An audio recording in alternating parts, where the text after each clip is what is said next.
It's not who they are. In fact, they are abundant and they have all their needs met and they have more than they need.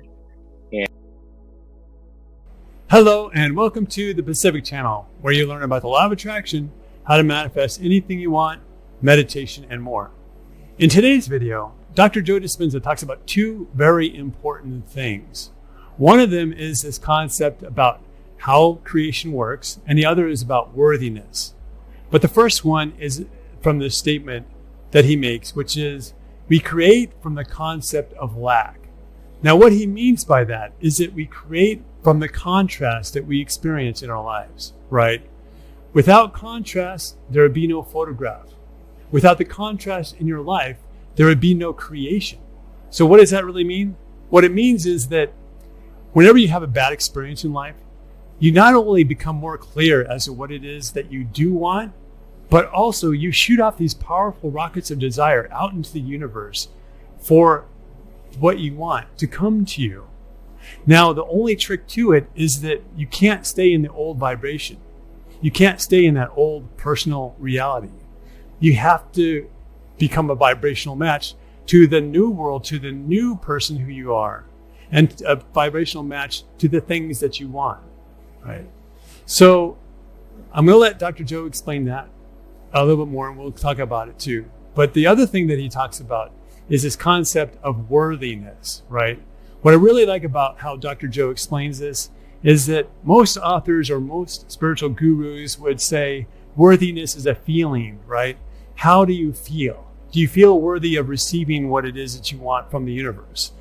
But Dr. Joe takes it a step further, and I think it's really good. And I think this might be the missing piece for you, and it might be the missing piece for even me, because I'm kind of excited about this because I had like an aha moment where I'm like, wow, this really makes sense. So what am I trying to say? Worthiness, according to Dr. Joe, is not, he doesn't really say it this way, but this is what I figured out, is not really just a feeling. It's an action.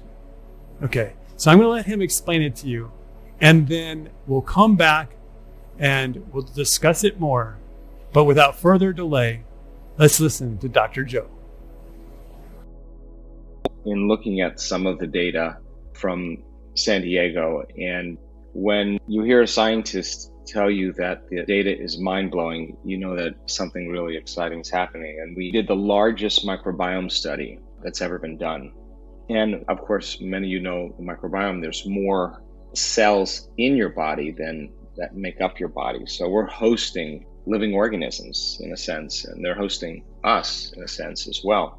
And so there's this symbiosis that takes place between the gut microorganisms in your body, because if you think about it, your digestive tract is actually an external part of your body. It's a tube that runs from one end to the other. And so there's got to be an interface, and then there's got to be some insulation, and there's got to be things that promote growth in those microorganisms or cause damage to the body. So we looked at close to 800 different samples, and I won't spill the beans, but I will tell you that, gosh, it answers so many questions about why our work produces some really profound changes in people's biology. It actually correlates really beautifully with what we're seeing in the testimonies of people around the world and what we're seeing in other scientific studies that we're doing around other health conditions. There's a very strong correlation. It tells such a wonderful story, and it gives people so much hope. So the San Diego event was an amazing week-long event, and the data that we collected prior to it from Marco Island, that's when we did the microbiome study, was really pointing the finger at possibilities. So we did our event in Denver this past weekend, our progressive workshop. What an amazing, amazing group of people that were so excited to learn and so excited to apply. And it was a memorable event for so many of us. So it's been a pretty good couple of weeks. And we had Panama in between. We had a pretty international crowd there, and it was also an extremely memorable event. So I wanted to talk to you about this concept called worthiness. And it's such an important concept because one of the things that I learned in observing people during the process of personal change and transformation is that if they can truly get beyond themselves, their known self, and what do I mean by the known self?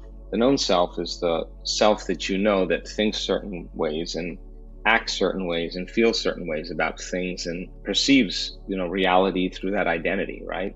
So if a person shows up to the work, and they're showing up because they need a change in their health, or they want to have a mystical experience, or they want to produce a greater career or make more money or whatever it is, those are all healthy things to create for ourselves to have that experience. The thing is that, when you realize that you want those things, what you're realizing is that you're in lack or separation from having them. And this is where polarity and duality start the process of really creating. We create actually from the concept of lack. So it makes sense then that getting beyond yourself, if you want to be abundant, means you have to get beyond your lack. And that's the hard part for a lot of people, because they'll swear to you based on their past or what's going on in their present reality that they have every reason to feel that way. But that's just their memories of the past, right? So, and we all do this. And so to get beyond the known self is to get beyond that personality that's connected to the past or the present personal reality. So what I learned when people come to this work and they have taken the time in sincerity to sit down and watch progressive intensive workshops, they read the books, they come prepared, they really want to be there. They see the evidence in so many ways in people's testimonies and in our science that they want to be a part of it. So they come for a certain reason, and whatever that reason is, it's valid for them because they want to fulfill that lack. What happens though is people come up against themselves, and it happens to me, it happens to all of us. There is just some thought that you just can't seem to get beyond that's telling you to quit, or it's taking too long, or you don't know how to do it, or I'm not getting results I wanted, or all of those thoughts that the brain really exposes as programs if we truly want to get beyond ourselves, they come up. And so a lot of people give up on themselves, and they give up because they believe in that thought as being the truth. And then they can say that belief is actually reaffirmed. I can't meditate, or I can't create change, or whatever. That's how they perceive their world from that state of mind. So, but if they're truly invested in creating, say, abundance, they would have to begin to really look at how they act when they are feeling lack or the lack of whatever they want. And so if you take them past that point where they want to lay down, they want to get up and eat something, they want to check their cell phone, those are known behaviors that we do to really actually produce a feeling from our outer world. So here you are now, and you're wanting to get beyond your known self, and your identity that's connected to those habits and unconscious behaviors is actually telling you that you have so many things that you need to do instead of doing what you're actually doing in the moment. Now, this is where people give up on themselves.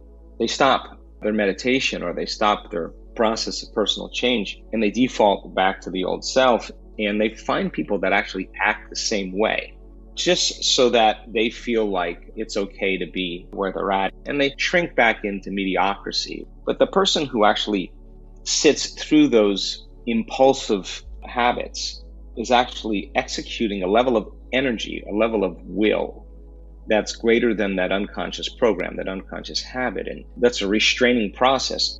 But a person who actually goes a little further than that point where they want to lay down or give up or check their cell phone, then they are actually leaving the familiar self, and it's very uncomfortable. We've seen this so many times. That's because the person's not used to being out in the unknown without thinking that way or acting that way. And then the boundaries of our known is always those familiar feelings that we feel. So if we feel lack and our true desire is to be abundant, you can't bring lack with you, because if you really give it some thought, an abundant person doesn't feel lack. That doesn't occupy their consciousness. It's not who they are. In fact, they are abundant, and they have all their needs met, and they have more than they need, and they feel whole and relaxed in their life without feeling any lack. And so it would make sense then that if you were sitting in your meditation and your body is looking to reaffirm how it's been conditioned by you as the mind, and it wants to return back to lack, and it wants to return back to frustration and impatience or suffering, you would have to agree with me that a person who stayed there would stay as their own personality self. But in the work, when I watch people do this and they settle their body down past that frustration, past that insensible chatter that goes along with the emotions of lack, as they settle the body down emotionally, they stop thinking those thoughts. They're breaking or inhibiting the conditioning process. And wow, that takes such a tremendous amount of energy and awareness to not just get frustrated and quit, or feel really sorry for yourself and want to lay down, or whatever people do, or default to some old memories and go unconscious during the meditation, take a wrong turn, or overanalyze yourself in that process, within that emotion, think in the past. So by settling the body back down into the present moment and lowering the volume to that emotion, wow, that you're breaking or inhibiting the conditioning process. Just like Pavlov's dogs, after a period of time when they rang the bell and there was no food, they stopped salivating. The conditioning was over.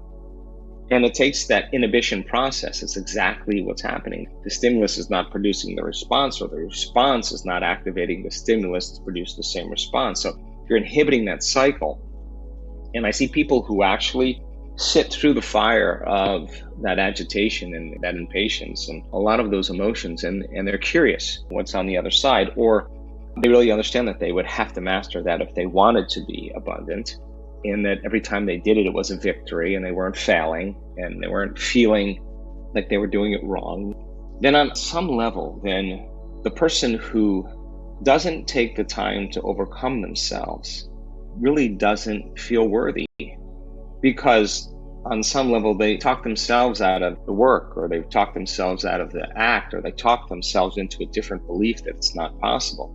And they're still that same person, so they can make a date that they're going to do their meditation one day at 6 a.m, but when the alarm goes off and they hit snooze and they didn't do that meditation, I'm sure that by not doing it, they probably will feel less likely to do it the next day until something goes wrong. When we do that, I think we stay in that realm of really not being worthy, because a person who really was interested in overcoming themselves and they went past that point where they got beyond themselves, I think the antithesis happens. And it's happened to me so many times when I just thought it was just more than I can tolerate, just when I thought like this is way too much.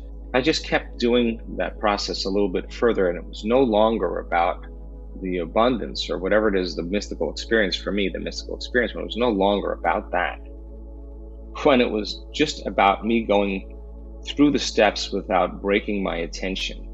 And when my body wanted to lay down, I would just kind of go a little further, like, I'm going to do that one more time. I just want to see if I can do it a little smoother, a little easier without losing my attention. Let's see if I go from the start to the finish without actually breaking my attention from the act.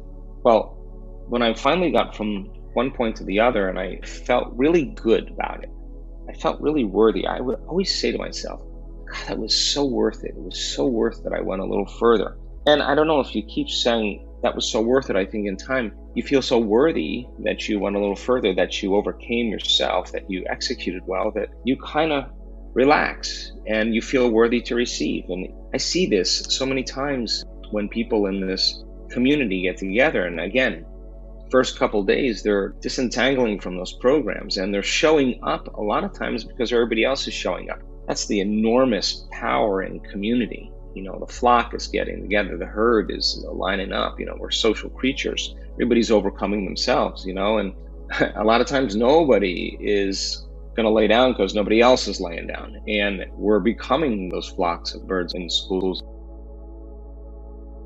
I really like how Dr. Joe talks about worthiness here. Basically what he's saying is that it's an action. It's about taking action. It's committing to yourself. It's keeping your word to yourself. It's showing through your actions that you respect yourself, that you see yourself as worthy. In other words, you can say worthiness affirmations all day long, but it's not going to matter if you don't feel worthy, because the universe isn't listening.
listening to words you choose. It's listening to how you truly feel, your true vibration. So if you don't feel worthy, when that alarm goes up at 6 o'clock in the morning, when you've decided to meditate, you'll hit that snooze button. So this brings up a very important point, and the topic of habits. How do we develop the good habit of keeping our word to ourselves? The University of College London did a study, and they found that the average person takes 66 days to develop a good habit. 66 days, not 21, not 30, 66 days. So the problem for most of us is that we give up before we actually develop the habit. So the point is, don't give yourself lip service and only say that you are worthy. Don't just say affirmations. Decide, commit, and then prove it through your actions. And when you do this, when you do the work, when you stick to it, you prove to yourself and to the universe that you truly feel worthy. And when you get into the vibration of worthiness, that's when everything that you ever wanted will start to come to you in your life. If you like this video, please like and subscribe and share. And if you feel so inclined, please leave a comment below. And now go out there and prove to yourself that you are worthy. Have a great day or night.